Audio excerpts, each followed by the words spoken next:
This Cookout Southern 500 betting picks edition of the NASCAR Gambling Podcast here on the Sports Gambling Podcast Network is brought to you by our Patreon. Score exclusive perks, content, and contests, including our NFL win totals contest with a $1,000 prize. Join today at sportsgamblingpodcast.com/Patreon. We're also brought to you by Underdog Fantasy. Underdog Fantasy is offering you a chance to win $15 million in prizes with Best Ball Mania 4. Use promo code SGPN at Underdog Fantasy for a 100% deposit bonus up to $100.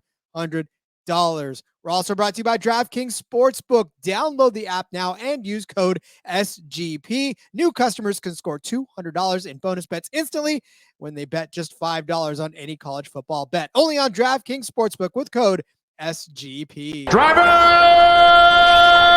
start your engine!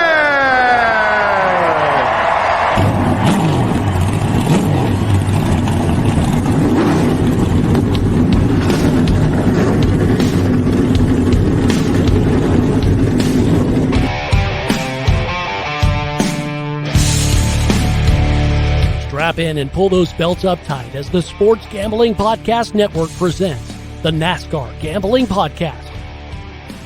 I'll wreck my mom to win a championship. I'll wreck your mom to win a championship. With all the news and the best bets for your NASCAR weekend. It refrains me from not beating the out of you right now because you ask me stupid questions. But since I'm on probation, I suppose that's improper to say as well. If you could talk about racing things, we could talk about racing things. Now, here are your hosts, Rod Villagomez and Cody Zeeb.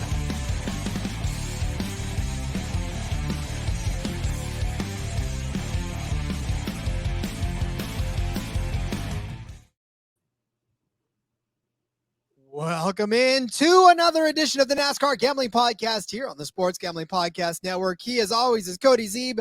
I am Rod Villagomez. Playoffs. Playoffs. It is, of course, the playoffs, the NASCAR playoffs. We go to Darlington to take on the track Too Tough to Tame for the second time. Somebody tamed it the first time. All these drivers are out to try to tame it this time. But, Cody, get on to some good old-fashioned Darlington racing. Cannot wait for this first round of the playoffs, man. If anything this season has been exciting, doesn't seem to be letting up anytime soon.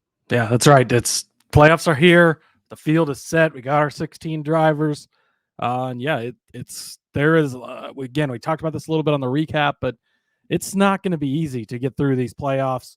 There's going to be surprise guys that get eliminated quickly, early. This is going to be one of the toughest playoff fields I think we've seen in a long time, Rod. Again, come back on Friday for our little fun episode as we break down who we think is going where in the playoffs. I think we'll dive into it a little more then. But yeah, I mean, this is it. Like, it's crunch time. You got to up and perform now. If you don't, you put yourself in a big hole here at Darlington. It's going to put a lot of pressure on you as we go to Kansas, and then I think, was it Bristol? That's the first cutoff race. So it's let's see. Oh boy, I lost my spot there. Yeah, Bristol will be the first cutoff race after Kansas. So you don't want to dig a big hole here. And if you can win this weekend, you lock yourself into the next round. Of course, if you're one of the 16, take all the pressure off. Then you can start focusing on the next round. And there's a big advantage to that. We saw it with Joey Logano last year when he locked himself into the championship 4 early. They got to start focusing on Phoenix. Guess who won the title? It makes a big deal. So it's a big deal to win a race like this. Oh, and by the way, it's the Southern 500, one of the crown jewels of NASCAR, right? This is one of the biggest races, one of the oldest races. There was a period of time, I think it was from 2004 to 2015, we didn't have this race. They brought it back. It returned right to being a crown jewel. Everybody wants to win this race. This is a huge one. It kicks the playoffs off. And we did have the spring race, 400-miler, something that you're going to want to pay attention to as you make your bets this weekend. That extra 100 miles makes a huge difference, Rod. I remember when we were recapping this race last year, we talked about how much different the race was after 400 miles and how much different it was after 500 miles. That extra 100 miles, you've got to take that into account as you place your bets this week because it will look different after 500 than it does after 400. Just because that's how this race goes. That extra 100 miles is a lot on these guys. We don't have a ton of 500-mile races anymore. At Darlington, it's literally the track Too Tough to Tame, the Lady in Black. It's got all the nicknames. It's a hard track for the drivers. It's a hard track for the crew to, get the car set up correctly. It races completely different in 1 and 2 than it does in 3 and 4. There is a lot that goes into how tough this track is and how hard this race in particular is. So it's going to be exciting. It's going to be fun. It kicks the playoffs off. This season has just been one of the best seasons in a long time, right? We've had everything. Last year was great. We had all the different winners and stuff. This year's been even more of a competitive field. Like, it's been great. It's been wonderful. Now as we roll into the playoffs and that pressure cooker turns up, it's just going to continue to intensify, I think. Yeah, and really, honestly, for this track in particular, this is probably one of the better ones to kick it off. It is a 1.3 mile track. It's not your typical 1.5. It's not a short track. It's not a super speedway. It's not a road course. It's literally in and of itself its own particular style of track. And like Cody said, that extra 100 miles does play into this, especially because it's a midway between a short track and a long track. So tempers get hot. They get hot. They're in South Carolina. And just by contrast, the 400-mile race has 293 laps in it that are scheduled. The 500-mile, that's 367 laps around this. That is a lot of circuits to turn around this track, and we see it all. And then strategy even plays into this bigger too, because again, stage cautions are there, but the distances between them make it to where you have to stop somewhere in the middle of these stages. You can't just roll these stages out until the end, like a short track or, something to that effect. So you're going to see a lot of different drivers and a lot of different teams playing things out very differently over the course of this 500 miles, jockeying for position, trying to keep position, trying to stay out of trouble. We saw, and we'll talk about it too, the leader of this race, the pole sitter of this race last year, get crashed out. So, you got to stay out of trouble in this as well. And that's not easy to do in close confines for 367 laps. We're going to obviously lay out some drivers that we like, but I'm not going to say this race is going to be chaotic by any sense of the imagination, but tempers. And we've seen tempers flare. Yeah, we saw that in the spring, right? Chastain and Larson, they got into each other, very fast cars in the day, took each other out. Last year, Kyle Busch dominates this race on that 18 Gibbs car and then has engine trouble. So, this has always been a test of man and machine. Now, lately, the machines obviously don't fail like they used to, but with it being a new car, there was the issues last year. I don't know if we'll see as much of that this year, but that's always a possibility. Somebody leads a ton of this race and at 450 miles blows a motor. Well, they would have won a 400 miler, but end up finishing last in a 500 miler, So and then again, you got the playoff pressure thing.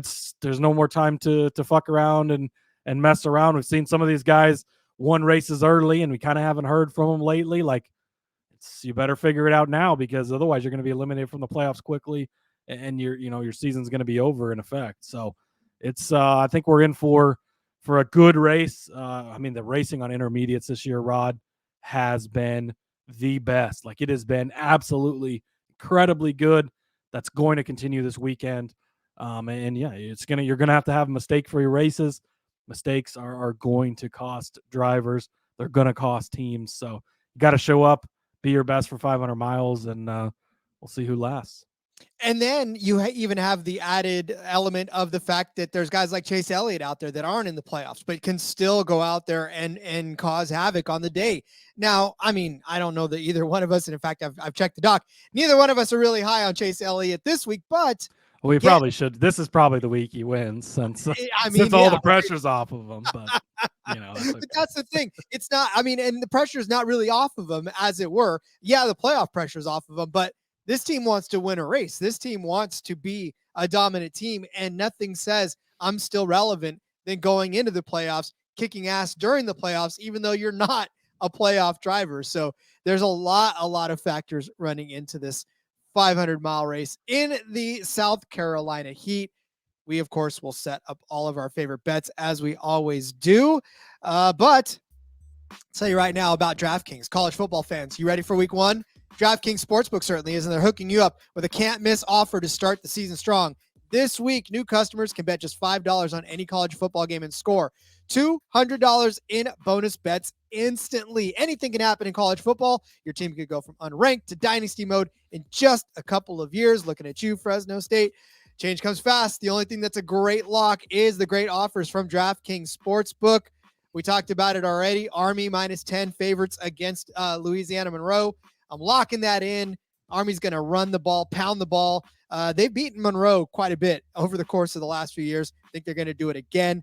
Go lock that in. It's not even juiced up that much. Have some fun, have some free money, and watch Army beat the hell out of somebody at 9 o'clock in the morning to wake up. Life's more fun when you're in on the action. Download the DraftKings Sportsbook app now and use code SGP. New customers can score $200 in bonus bets instantly when you bet just $5 on college football. Only on DraftKings Sportsbook with code SGP. That crown is yours. Gambling problem? Call 1-800-GAMBLER. See DraftKings.com/sportsbook for details and state-specific responsible gambling resources. Bonus bets expire 7 days after issuance. Eligibility and deposit restrictions apply. Terms at sportsbook.draftkings.com/football terms. Well, Cody, we noted before we started recording this, there's really no gigantic news in the Cup Series that's moving the needle for us. So a lot changes in 11 minutes. What did we do? No, just they're not huge news, but notable. JGR is going to swap pit crews for Christopher Bell and Ty Gibbs. Gibbs has had the best pit crew all season, won the pit crew competition. They're very fast. They're very good. Gibbs is not in the playoffs. Bell is in the playoffs. So you're taking it from the non-playoff driver. You're putting it on the playoff driver. I mean, it's a no-brainer. You have to do it, right? Obviously, Ty, they want to give him the good stuff, and we want to see him have the good stuff, but you got to take care of the guys in the playoffs.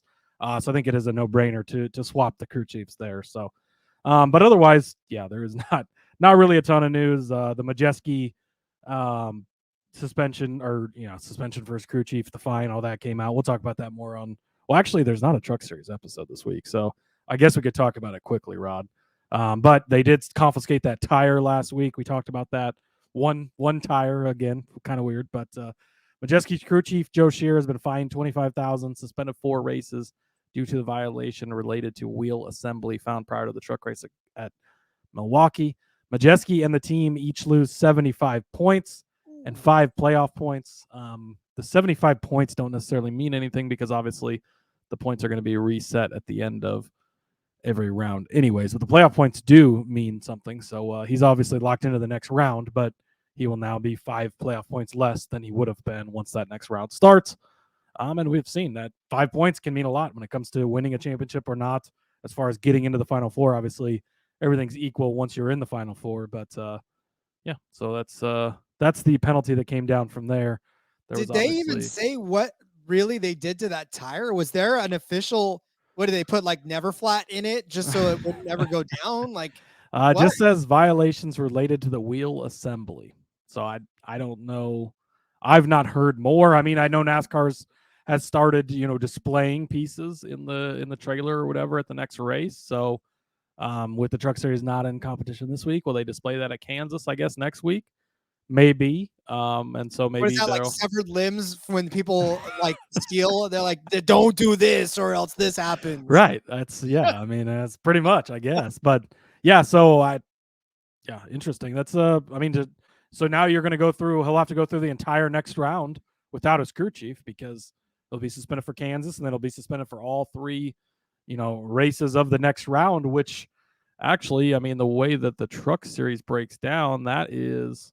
So you'll be suspended for Kansas, and then that's the next round is the round of 8. So he will not have his crew chief back until the championship race.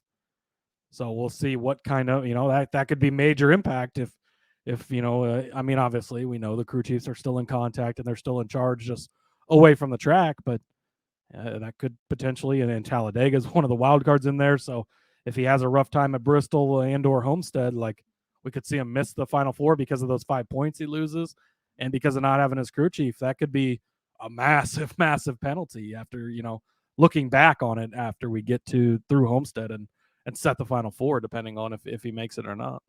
as if Majeski can just suffer any worse luck through the whole thing. You know, it's tough to see. But I mean, listen, I get trying to push, but locked into the playoffs, or you're locked into the next round, right? So you try and push the limit, but apparently whatever they did, they pushed it a little too far because, NASCAR was not happy with whatever they had found, which had been, I mean, all the talk in the garage was basically like they tried bringing a rocket ship basically, and yeah, so obviously, and confiscating a single tire, again, interesting.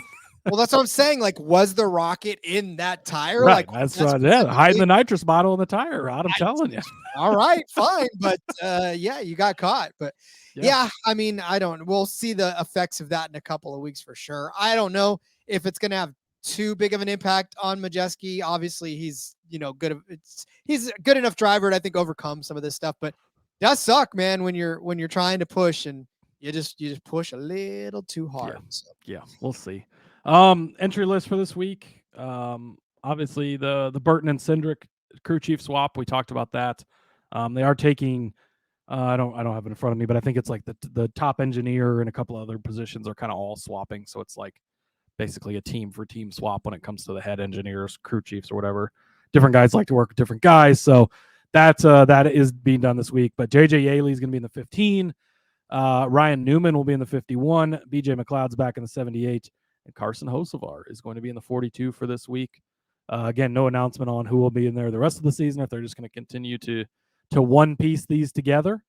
But yeah, I don't know. No big silly season news. I did listen to Chris Rice yesterday on DBC, and he was saying basically like there is 0% chance that Kaulig sells any charters. If somebody's selling charters, maybe they'd be looking to buy another one. And he said they have a driver signed already, and it may surprise a lot of people. I saw some rumors going around that the number 11 driver in Xfinity might be getting a bump back up to the Cup Series. That went really well for him the first time, so I'm sure it would go great the second time on a worse team. But, hey, whatever. We'll see. But then he was talking about how he's one of the greatest drivers he's ever seen, and I almost threw up as I was turning it off. But we'll see. Well, I don't know if that's who it'll be, but, he said it'll shock some people. So I would be shocked if he gets a second chance because I don't think he deserves it. But, oh well. Well, we know your love for the number 11 car. And listen, as for Hocevar, I don't think it would hurt them very much to keep him in there for the rest of the. I know they probably want to kick the tires on some other folks, but at this point, and I know that in the Discord it was brought up as far as I know he's a Chevy driver. I know they're making the move to Toyota, but you can't really pull a Toyota driver in. Right. Well, that's the thing is like obviously it appears to be John Hunter Nemechek's ride, assuming that Denny Hamlin comes back in the 11 car, because that's the other like John Hunter Nemechek could go to the 11 car directly potentially. If Hamlin for whatever reason doesn't come back, which starts to be a little questionable. I mean, we never thought Kyle Busch was leaving. I don't know. So who knows? We'll see. And he's gone longer than Busch went, not being signed. So obviously a lot more in play with him owning 2311 and all the other deals with Toyota and with everything that needs to go down there. But it'll be interesting to see. Obviously, would be tough for them to get Toyota to approve him running a Chevy this year, and for Chevy, maybe even I don't think they care what Chevy thinks, but yeah. So it's just piecing together, giving guys opportunities. I guess it would be great to see Hocevar, but do they want to help out Hocevar a ton when he's going to be on a Chevy team next year? Probably. I mean, who knows? So wait, did we already have this speculation? And I don't know, and I haven't been able to listen to Denny in a while, but if he were to not come back, does the 11, can he take because it's 2311. Like it doesn't make sense if it's 23 something else, right? I mean Gibbs technically owns the number, like so NASCAR. Which I get that, but I'm just saying, can he bring that? Can he buy that? If he bought it from Gibbs, I'm sure he could. I mean, you think Gibbs would sell it though? That's the question. I don't know. I mean, it's always been Denny's number, and Denny picked the number. Like that was the number he wanted because he grew up a Bill Elliott fan, and Elliott drove the 11 car a long time and stuff. And yeah, it'd be interesting. Does Denny go race for himself either? I think is another question. Like, even if he doesn't come back to Gibbs, I don't know that he races for himself. If they're switching to Ford, does he go race the 10 car for Stuart Haas and still own 2311? There's a lot of questions, obviously huge dominoes. Cause most likely they're going to end up, so in the way he was talking, the way everybody's talking is like, everything's kind of almost done. We just haven't officially signed everything. But, that could be bluffing too. And who knows? I don't know. There's been a lot of talk there courting Ford, a lot of talk about SHR going to Chevy, so they would need another Ford team. Who knows? We'll see.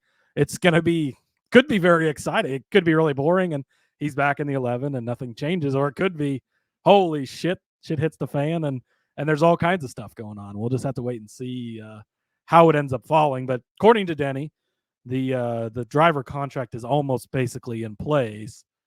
It's just they have to sign the 2311 Toyota deal and the 2311 Alliance deal with JGR are both up, I believe. So they have to get those finalized before he can sign his driver contract. So we'll see. I can only imagine what we'll be talking about 2 months from now, 3 months from now. We could have a hell of a fun. We're gonna have a fun off season either way. But I mean, if there's all these changes, my goodness, Rod, this could reshape this would be like the NFL 2 years ago when all them quarterbacks all of a sudden left. Everybody gets traded and different teams, and the whole NFL looks completely different. And Tom Brady all of a sudden goes to Tampa, and the world just collapses. Yeah, I can definitely see that.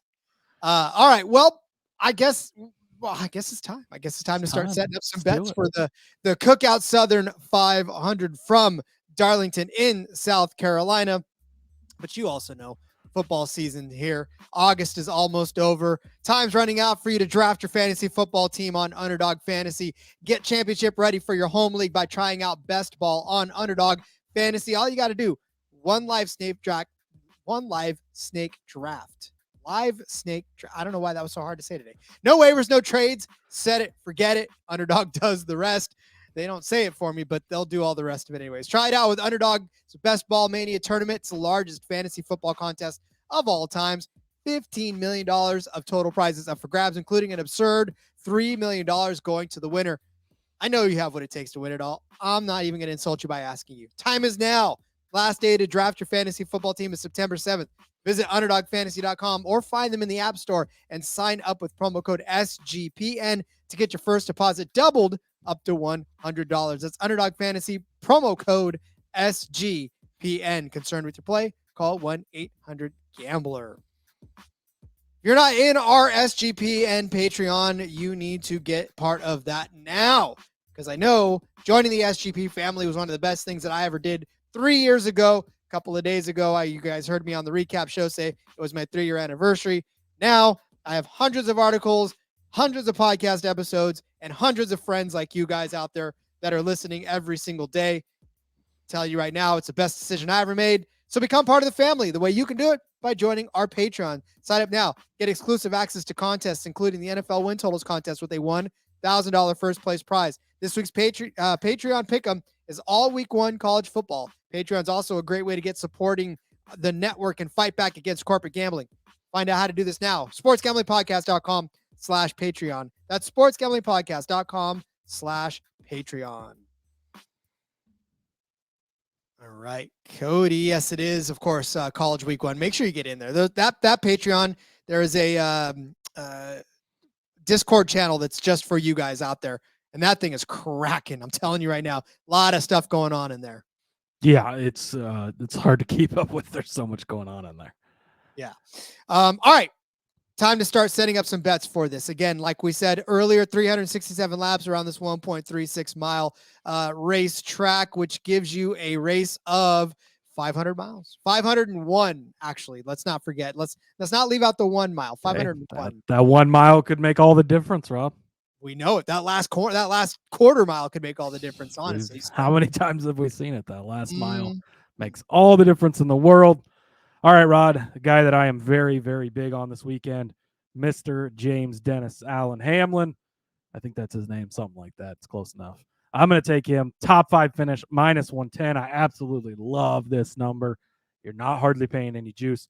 All he has to do is finish in the top 5. Also going to take him for a podium finish, a.k.a. a top 3, at +225. Denny is good, Rod. Denny is good here. Denny's good on comparable tracks. Everything about Denny is pretty much good when you're looking at this situation. A couple of years ago when he didn't have any wins in the regular season, open up the playoffs, boom, he wins right away. You go back and look at the last couple of races here. So earlier in the spring, he finished 12th. And so you look at that and it's like, not very impressive, right? Why would we bet on him this race? Well, he got into the wall early in that race. There was some fluid on the track. He got in that fluid, hit the wall, and the car was just not the same after that. But the last 2 Southern 500 races, he's finished first and second. Again, remember that extra 100 miles makes a big, big difference at the end. A guy like Hamlin, a veteran, one of the guys who's been around the longest, one of the guys who's very good here, will show up for that type of race. He does not race in the Xfinity Series very often, Rod. In fact, I don't think he's racing the Xfinity Series at all this season. Guess what he is doing this week? He's racing in the Xfinity Series at Darlington. He does almost every year at this track. He loves Darlington. He's going to have those laps on Saturday to parlay into Sunday. Look at comparable tracks. The 2 most comparable tracks on the schedule, Gateway and Nashville, second and third place in those 2 races. At intermediates, here's the intermediates as of lately, Rod. Michigan, he finished in third. Pocono, if you want to count that, he won that race. He finished second at Gateway, like I mentioned. He was fast at the Coke 600 before Chase Elliott just dumped him. He won the Kansas race. So he has been very good. Since 2020, in the 8 races they've had at Darlington, he's the second best average finish, only to Kevin Harvick at 7.5. He's got 2 wins, 5 top 5s in those 8 races. And the 38 intermediate tracks, or 38 intermediate races since 2020 as well. He's got the second best average finish, only to Kyle Larson, who's only got 26 starts in that time frame. He's not started all 38 because obviously he had the suspension. But he has an average of 9.4 finish in that with 7 wins, 18 top 5s. And again, you go to the last 3 oval races we've had. I'm going to throw Pocono in there this time because it helps me. At Michigan, 3rd, Richmond 2nd, Pocono 1st. So pretty good. I obviously taking Daytona out of there because it's a super speedway. And then the 2 road courses prior to that, he's been very good on the quote unquote normal ovals / triangle we've had before that. So love Danny Hamlin this week. Spoiler alert, this is not all the bets I have on him, Rod, but going to basically ladder him this weekend. Top 5 at -110 is just so beautiful. And then I'm going to throw that podium top 3 finish in there at +225 as well. Once again, I was late to the dock. Denny Hamlin was high on my research list. I cannot argue with you on Denny Hamlin. I certainly think this is going to be a week for him to reestablish that he is Denny Hamlin, and that all this talk about his contracts, all this talk about everything, all this talk about his podcasting and whatever, he's just going to put it all to rest and put it out there at Darlington. I like that. I also like his teammate, Martin Truex Jr. Talk about guys that dominate on this track. Martin Truex Jr., yet another one of those that definitely knows his way around this. In 22 starts on this track, he has 10 top 10 finishes, 4 top 5s, and 2 wins for him. Look, Martin Truex Jr., obviously we talked about it last season, just a tough go of it at all. He's reemerged. Stop me if you've heard that one again. But listen, the last 3 races for Martin Truex Jr. have been absolutely horrendous on this track. Earlier this season, right, he started on the pole, led 145 laps, crashed, ended up finishing 31st in that race. But again, dominance, just dominance. This is when we were like, wow, Martin Truex Jr. starting to look for real on this, because that was really when we started to kind of take notice of Martin Truex Jr. He had some good finishes up until then, but that was really the point where we started to say, this might become Martin Truex Jr. Started on the pole in Dover, right? Or I'm sorry, he won Dover. We were like, oh, wow, okay, Truex got a win. Then he led 79 laps at Kansas. We thought, oh, he's turning it on. And then Darlington, 145 laps. We knew he was for real after starting from the pole. Like I said, unfortunately, wasn't able to turn that into a good finish. The year before that, water pump kind of broke on him. 31st place finish again, but he led 48 laps in that.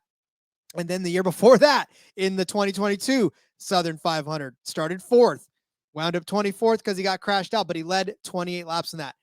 Listen, Martin Truex Jr. can get to the front of this track. He can lead 248 laps. He led in 2021 in the spring, 196 in the Cookout Southern fall race of 2020.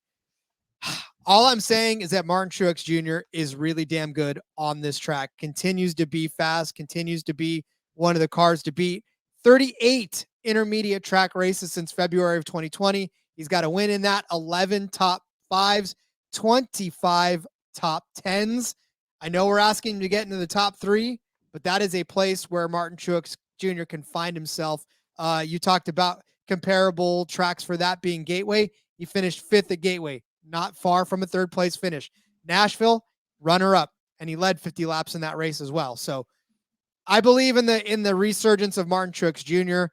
He had a string of top 10 finishes broken last week at Daytona, where he finished 24th, but before that, 6th, 7th, 2nd, 7th, 3rd, and a win at Loudon.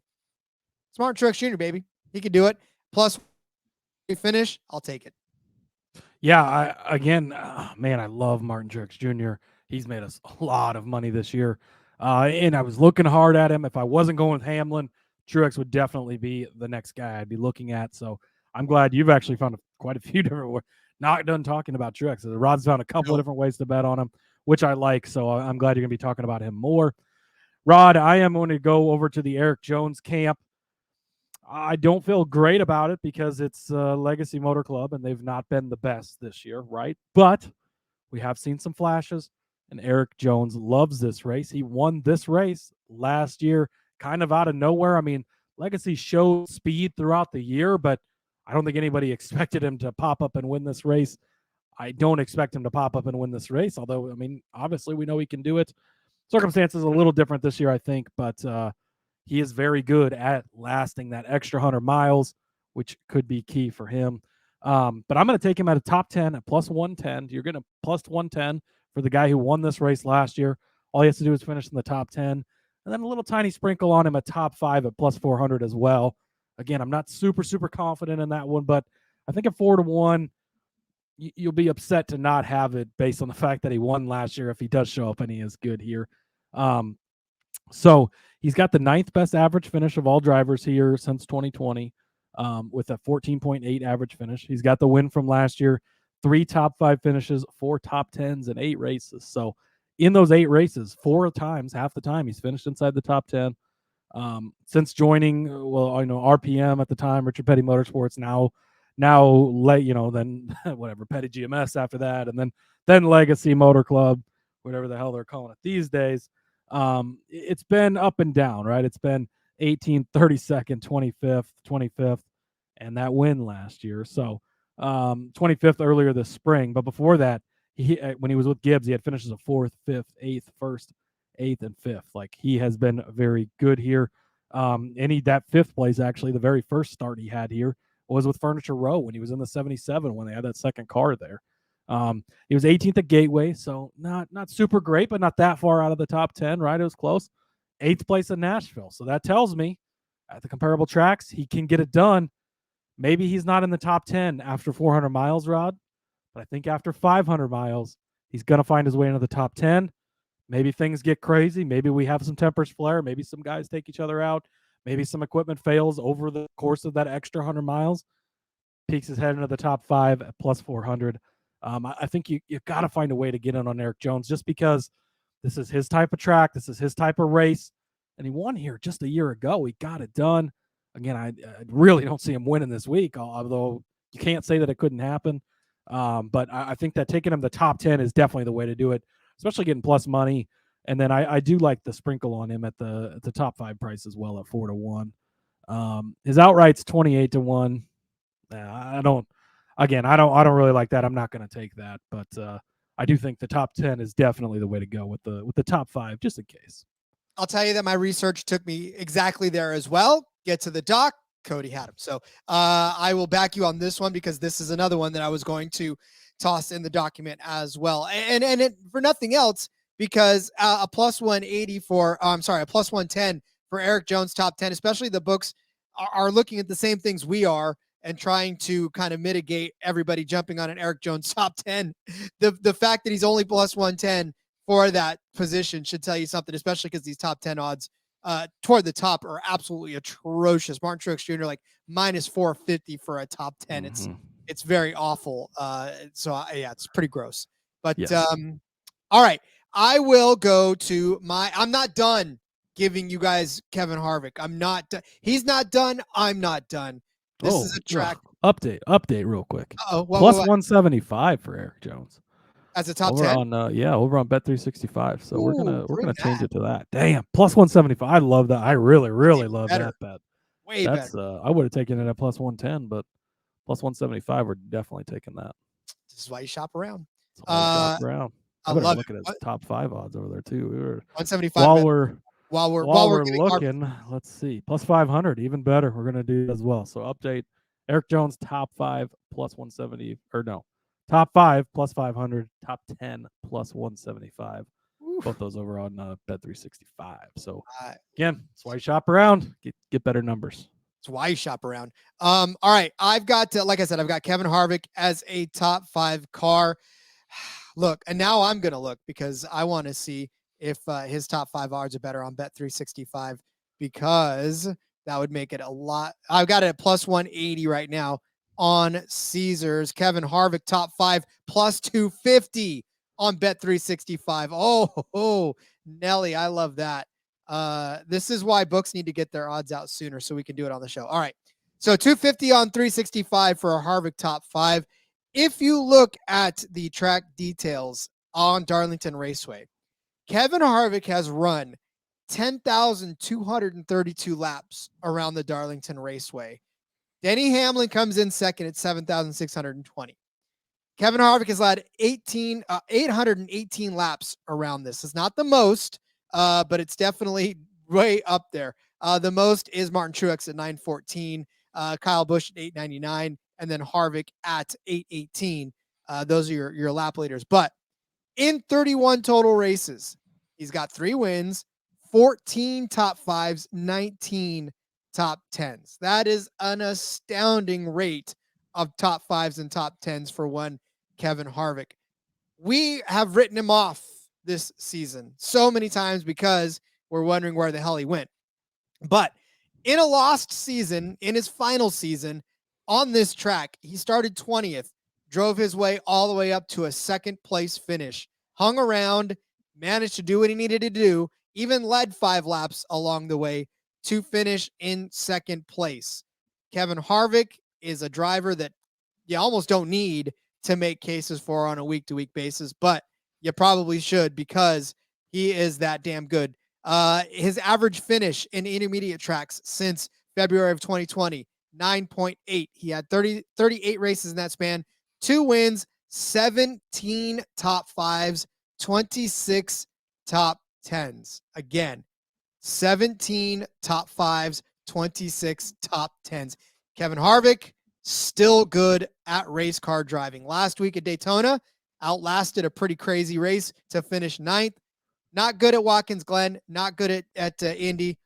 Those are road races. We'll toss those out. Michigan, 8th place. Richmond, 4th place. Pocono, 4th place. Loudon, 4th place. Talk about comp tracks. Gateway, he finished 10th, but he started 4th, had the speed to get up there. Nashville, that was not really a good race for anybody in Stewart Haas, let alone Kevin Harvick. So he finished 24th in that race. But it's Kevin Harvick. If I'm getting plus 250 for him to finish where he's done several times over in his life on this track, I'm going to go ahead and take it. Like I said earlier, he finished second. In fact, he's got 3 top 5 finishes in the last 4 races, 4 in the last 6. And then you go back even to 2020, he won 2020 spring, 3rd, 1st in 2020. Again, they ran 3 races here, remember. 4th in 2019, 4th in 2018. Oh, listen, I don't care. As a driver of the 4 car, he lives in that top 5. So give me Kevin Harvick plus 250 for a top 5. Yeah, Kevin Harvick's so freaking good at this track. And man, you want to root for it, right? It's the playoffs. This is it. He's only got 10 races left, Rod, and that's it. We'll probably never see Kevin Harvick in a Cup Series car again after that, which is very, very sad. But I had a hard time talking myself pulling the trigger on him this week just because it hasn't been super great lately. But as you read through the stats, it's like it hasn't been that bad either. So at this price, I think you got to do it. Also, update on the Denny Hamlin top 5. You can find that at plus 110. So instead of minus 110, plus 110, I really, really love that even more. So definitely take that. Next up for me, Rod, I'm going to go to one Christopher Buescher. I mean, at this point, how do you not bet on this guy? Like, absolutely insane what he has been doing lately. So I'm going to take him a couple of different ways. I'm going to take him top 10 minus 120. Again, it's a little juiced up, but not really too much. And I think it's still a good price, especially compared to what a lot of people are at. Plus 225 for a top 5. And then Rod, as I wrote here in the document, I'm going to sprinkle him at plus 1,800 to win this race because I'll feel stupid if I don't.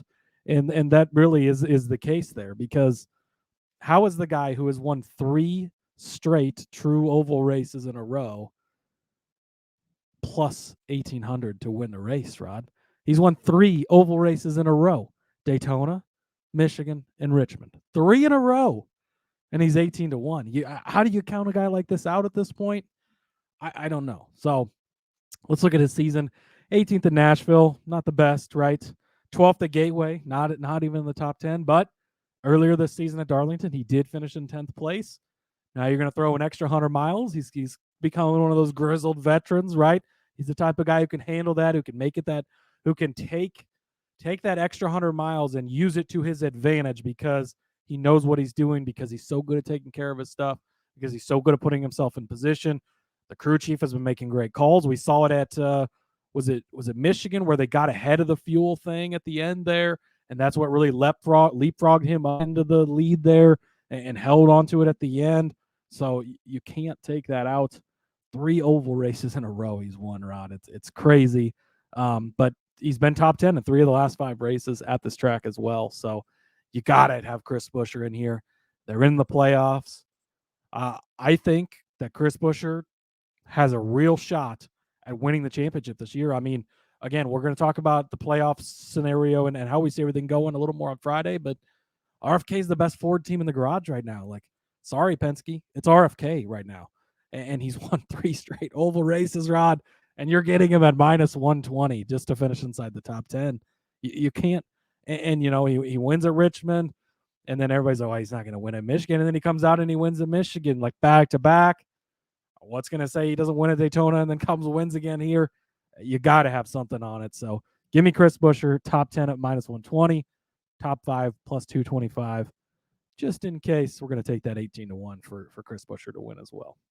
I could have just basically like copied and pasted the first 3 of those because those were exactly the 3 that I was leaning toward to begin with. Buescher top 10 at anything other than, because like I said, Martin Truex at minus 450 or something for a top 10 finish. That's horrible. But you're getting Buescher, like you said, minus 120. That is something you can swallow. That's a bet you can make. It's funny because a lot of the gambling shows on this network, we live in plus money bets, right? We live in 5 to 1s. We live in the world of 9 or 23 or 33 to 1 bets. When you talk about that in football, when you talk about that in basketball or baseball, they're like, what are you talking about, man? We're happy to pay minus 120 for a good bet. I'm like, that's not how this works in NASCAR. Like, sorry, we don't give too many negative bets out because 9 times out of 10. Yeah, it's so crazy how we've like changed ourselves. They're like, oh, minus 120, like, oh boy, you're starting to lay some juice. But it's like, it's not a bad bet to make at all, and it's a much safer play. Like, is he guaranteed to get in the top 10? Of course not. But look at what he's been doing for you lately, and look what he's done here on this track lately. Like, look at how RFK's been performing. Like, there's a good chance it's going to happen. And at minus 120, it's definitely not a bad price at all, especially, like you said, you look at a guy like Truex and what his number is. I mean, he's minus 400 for a top 10 now.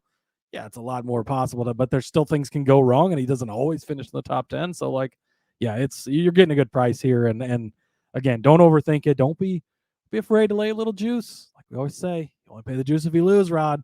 If you don't lose, you're not paying it. So I think it's a good way to go about it. I agree. All right. Speaking of that, and of course we talk about how 5 to 1, 6 to 1 is where we live. Sometimes even money plus 100 always feels like a little letdown too, but if it's going to cash, it's going to cash. And this is Ryan Blaney.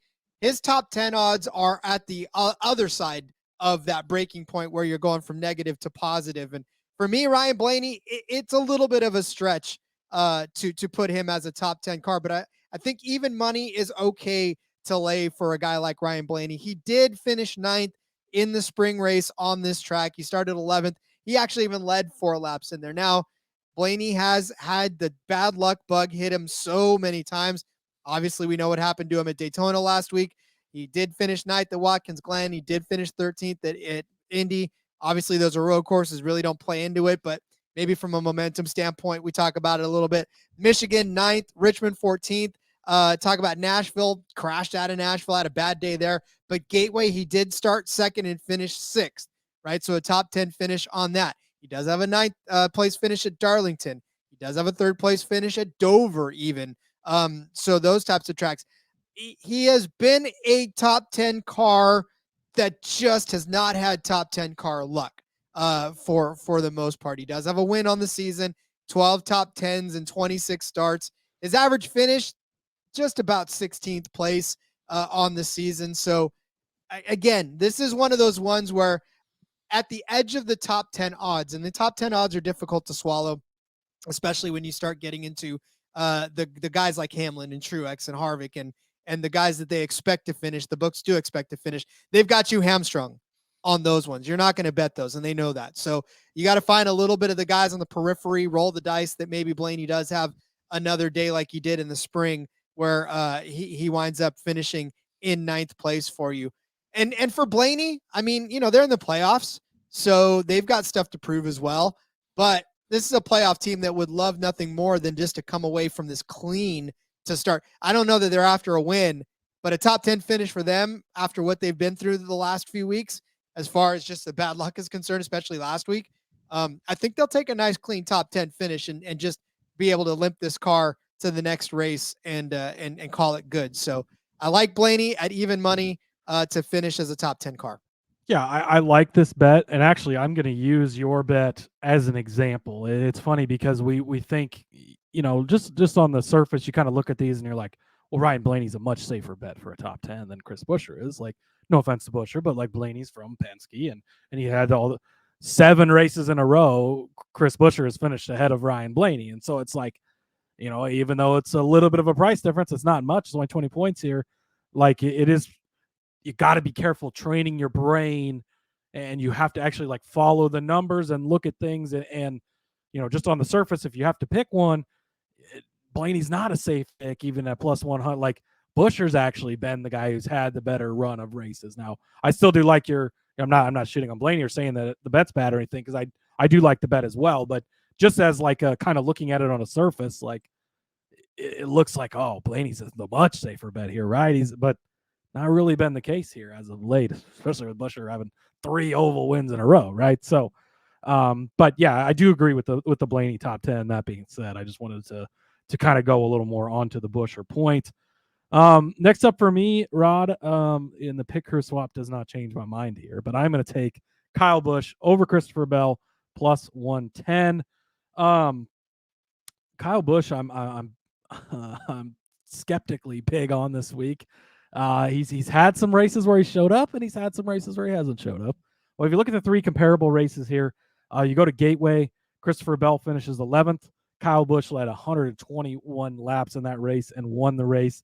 You go to Nashville, Bell did get the best of Busch that day, finishing 7th, but Busch was 9th place, only 2 spots behind him. You could come to this race in the spring.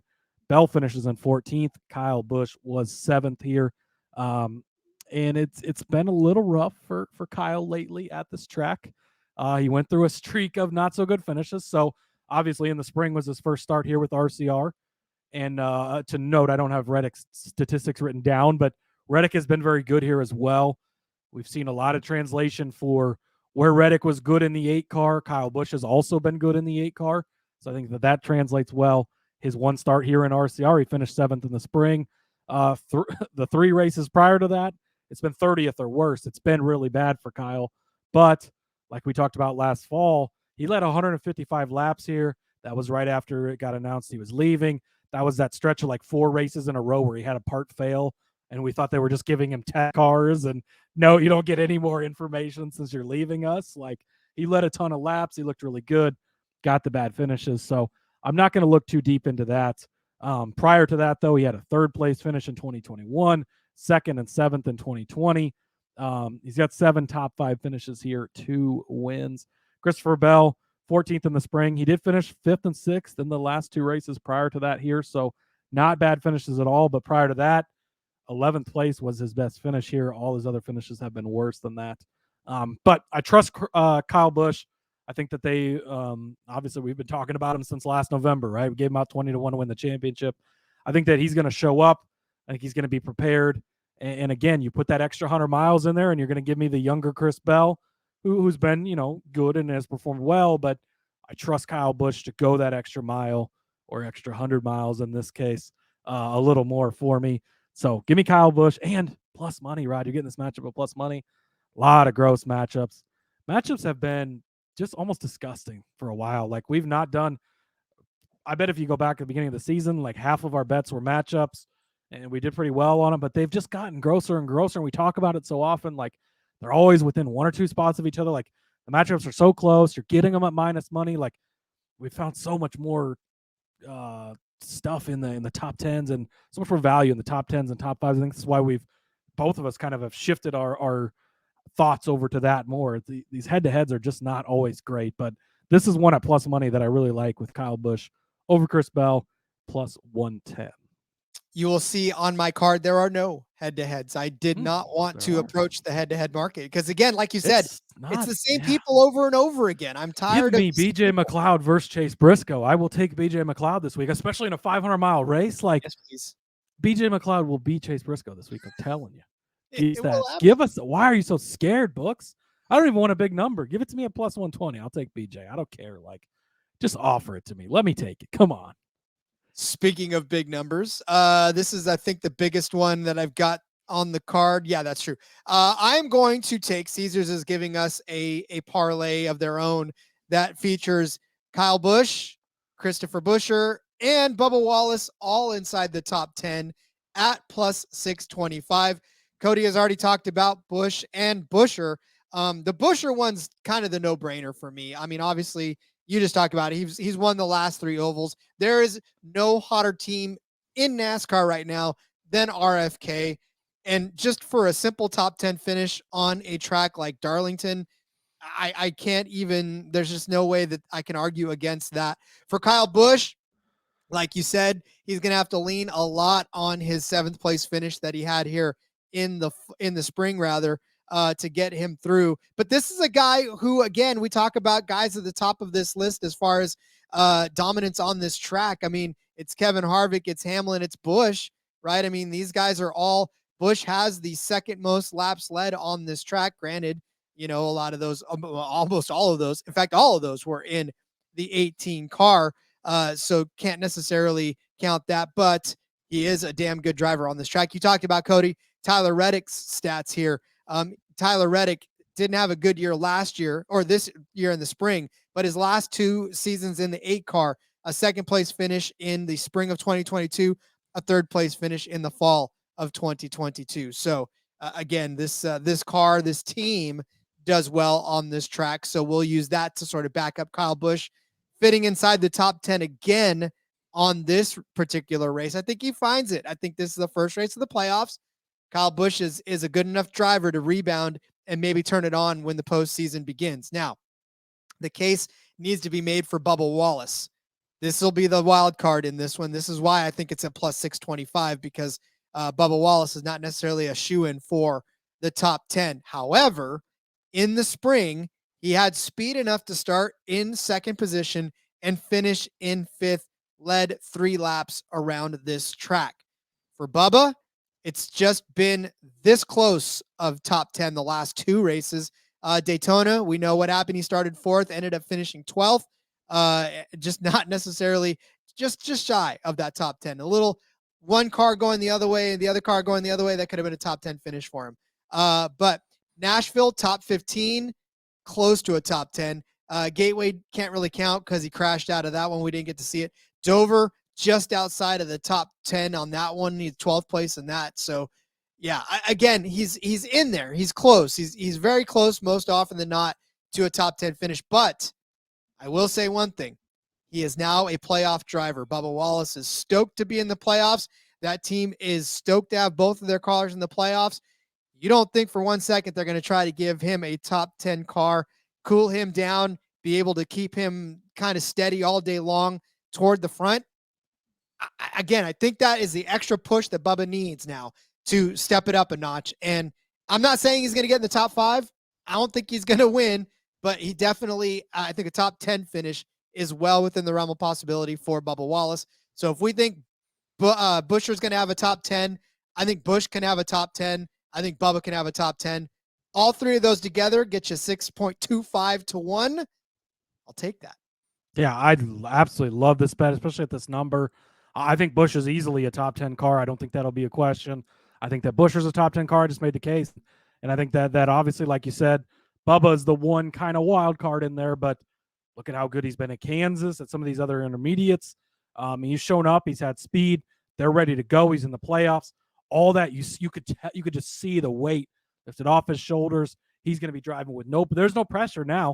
If he gets eliminated in the first round, whatever, he's expected to. Like, he is going to be out there. He is going to be looking to play spoiler, to advance on. I think at this number, this is a really, really good bet. And yeah, I really like it. Outstanding. All right. Is that... We got one more before we get over to the winners. Next up for me, I'm going to go with Kyle Busch, who you just talked about, to be the top Chevrolet plus 400. To be honest with you, this was kind of the section where I couldn't find something else that I super loved. And so I found this, and I feel like there's enough value here that it makes it worth it. So you've got Ross Chastain at plus 200, who's going to be really fast and will likely have a good car. We didn't really find any ways to bet on him, but he's kind of unreliable to bet on here as of lately. Kyle Larson's at plus 200, one of the favorites to win this. He's probably going to be fast, but Rod, he either wins or he finishes last. Like, there's almost no in between with Kyle Larson, so hard to bet on him as well. Byron plus 275. He won here in the spring.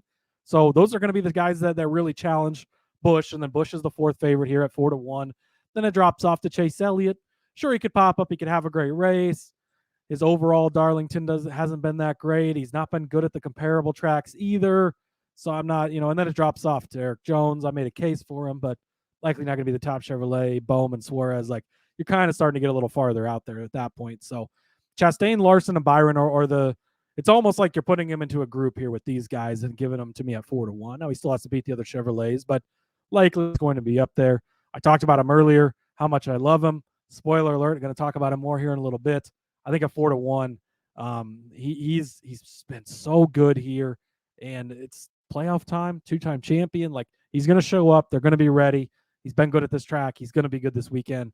I think at 4-1, it's the right price where you could say, I would say these top four guys I view pretty much all fairly equally. I don't think that one necessarily stands out over the others as he's going to be the best guy. Like, we've seen it. Larson is not the best guy this year on a week in and week out basis. And sure, Byron's had good weeks and great weeks, and he's got 5 wins, but he's also had weeks where he doesn't really show up. And so I think, and the same can be said for Busch, right? It's the same way with him. So you don't really have we're in the Toyota camp, like, Hamlin's going to be good. Truex is going to be good. They're both really short odds.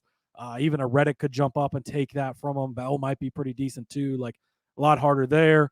Ford's kind of all over the place too, I think. So I think that actually Chevy, which is usually the one you don't attack for the top bet, right, I think is the one to attack this week, because I think the price is right for Kyle Busch to be the top Chevy at plus 400. Well, and I particularly like this too, because I think if you're going to be a top Chevy, you got to be within the top 3 cars, I think, in the race. So that definitely lands him inside of the top 10, which satisfies the bet that I made. So I like it. I like it a lot. All right. So my next one lands Martin Truex Jr. I honestly did not mean to go this heavy on the favorite, because, we don't normally go heavy on favorites here because so much can happen. But honestly, Martin Truex Jr. is the favorite in this race for a reason, and it might be chalky to go at it, but I definitely think that that this is a week for Martin Truex Jr. to really assert that he belongs in the conversation for a championship mix after such a tough year last year. So I'm going to put Martin Truex Jr. back on the pole on this track. His pole odds are actually plus 450 as the fastest qualifier for Martin Truex Jr. It's very close actually to his outright odds. And all you need him to do is just get on the pole. Again, he sat on the pole earlier this season and in Darlington. And you look at his starting positions, though, just basically all sort. He's average start position of 12, but in that span, he started 5th in Michigan, 2nd at Pocono, 2nd at Loudon.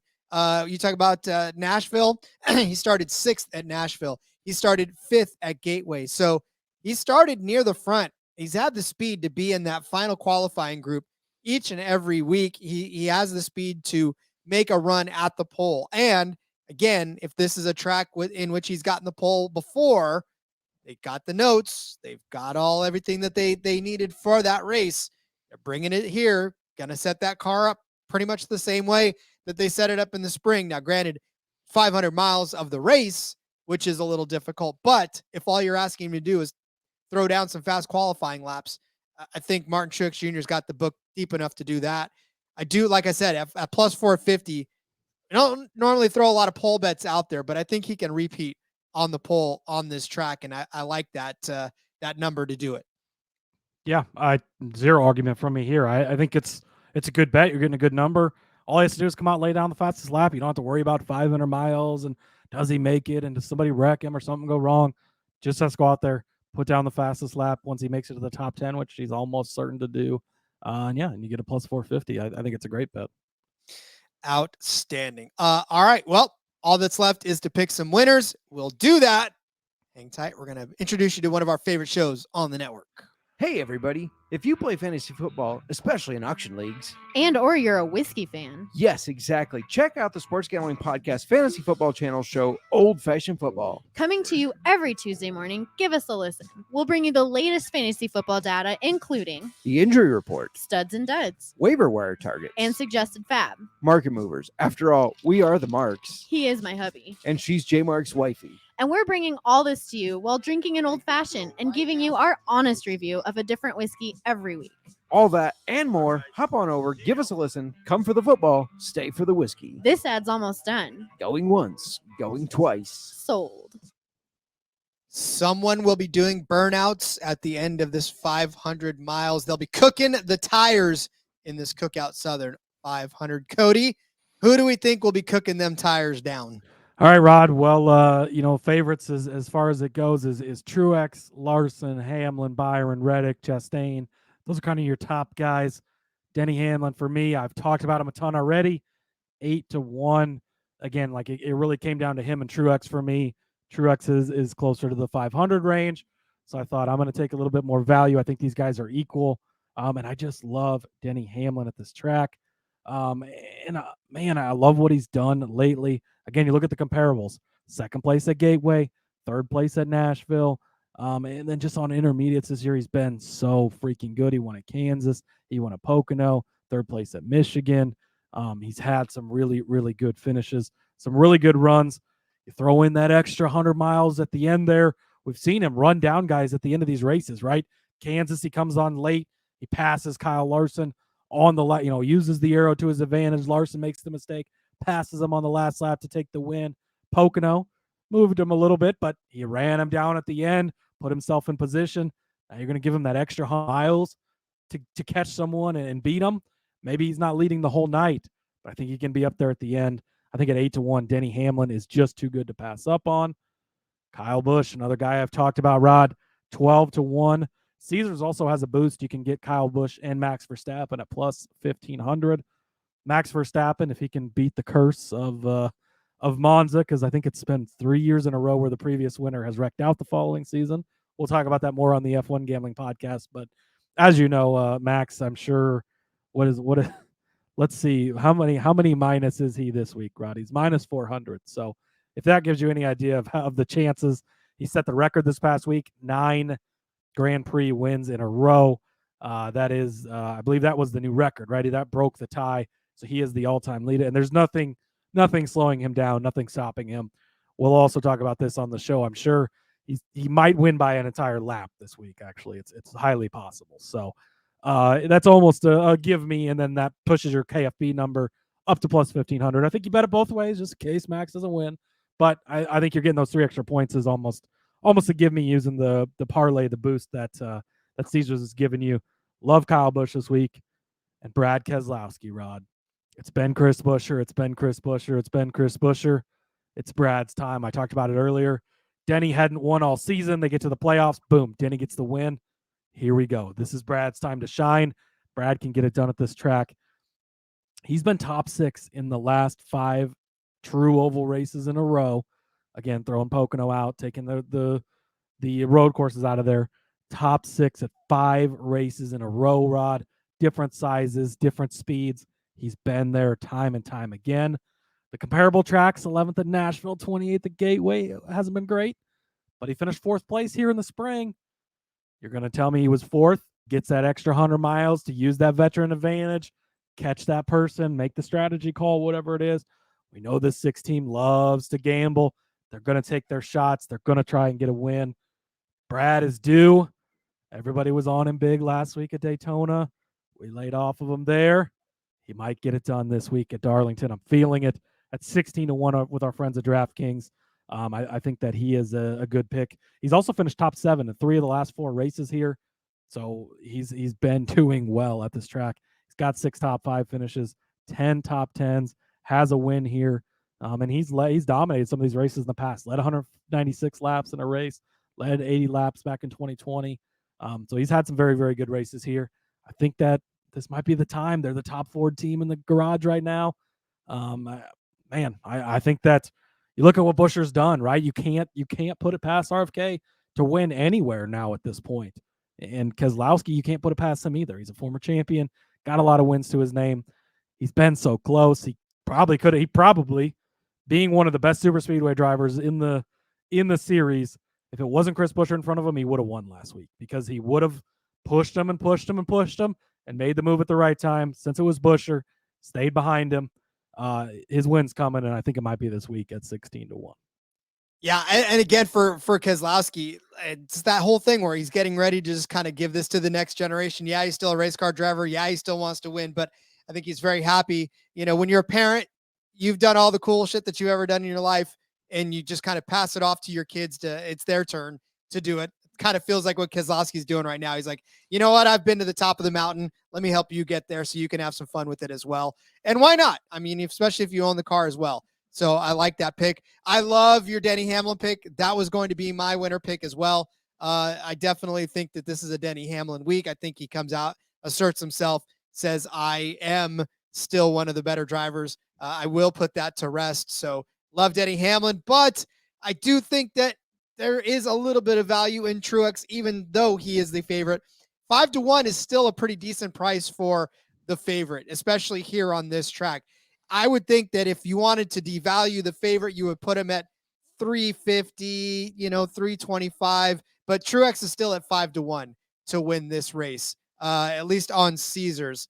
I didn't get a chance to really shop too much around on that one, but if you can find a better price for Martin Truex Jr. to win this, I would definitely take it. But 500 is where I saw it at, and I even still like it there. I'm okay because for me, I'll bet 365. You get a boost to plus 450. So grab 500 because that is the best number over there on Caesars that I was able to find.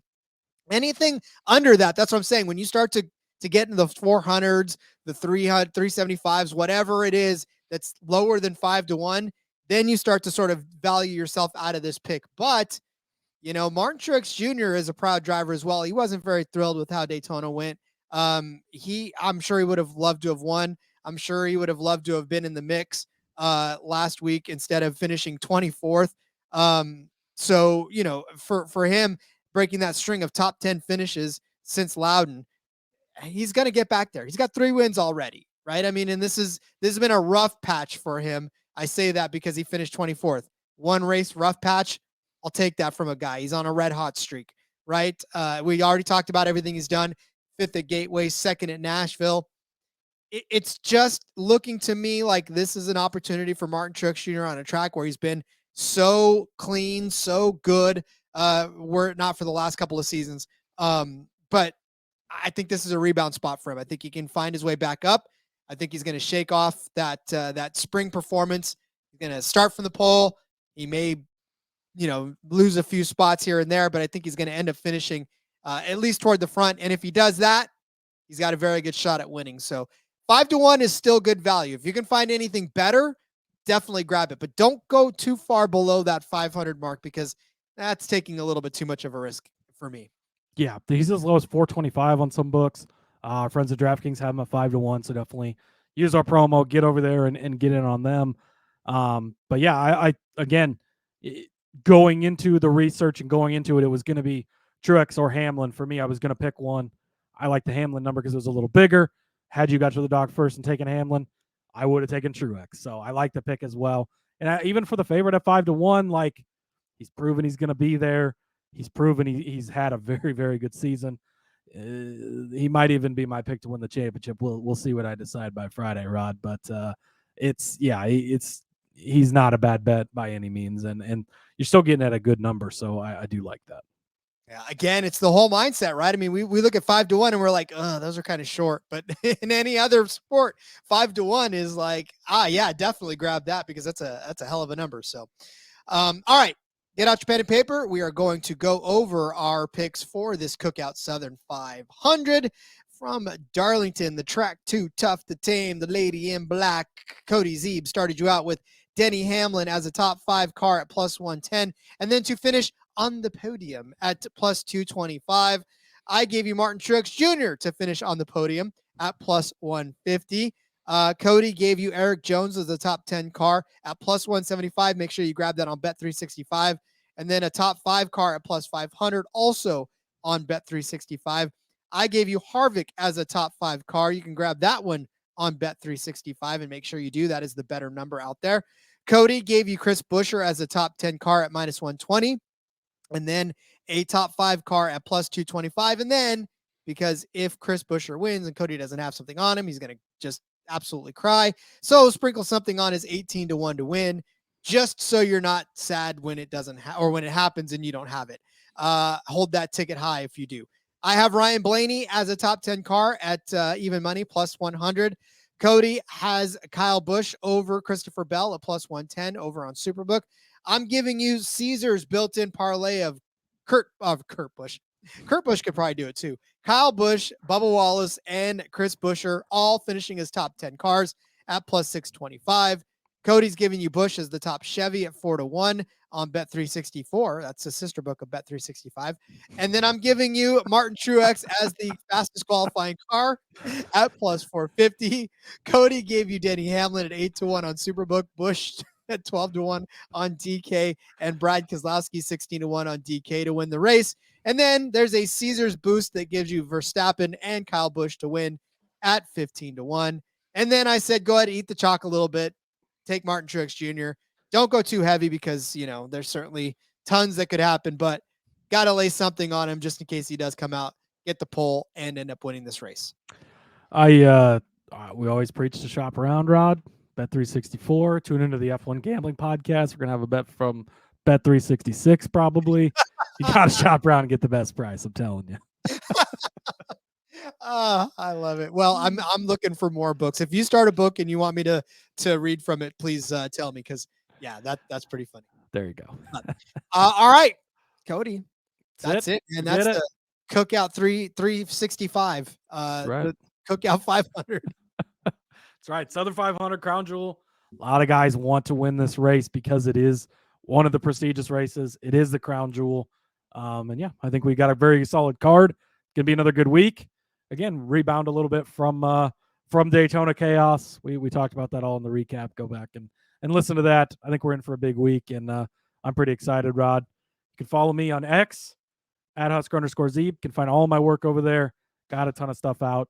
Tune back in for the F1 Gambling Podcast this week. We hit a 28-1. We hit a 33-1 both last week. We're going to try and do it again this week. And IndyCar, they're down to the final 2 races of the season. Got the green light for that extra F1 episode for that as well. So depending on when the books decide to give us odds, we'll have an episode out for that as well. Come back for Xfinity later this week. DFS, maybe some underdog picks worked back in along with some playoff talk, Rod. So it's a busy week ahead. I'm excited, and I'm ready to win a bunch more money like we did last week. We wouldn't have it any other way. I'm on X at RJ Villagomez. Look at about everything I got going on, whether it's here in between media, talking Darlington as well. I'll be on that Thursday night. Check out Fast Money on for frequency's sake. But you can find all that in the bio. Link is there on X at RJ Villagomez. We'll see you tomorrow for some Xfinity. Fingers crossed to give us odds. But until then, let's go racing and let it ride. The darkness there is light and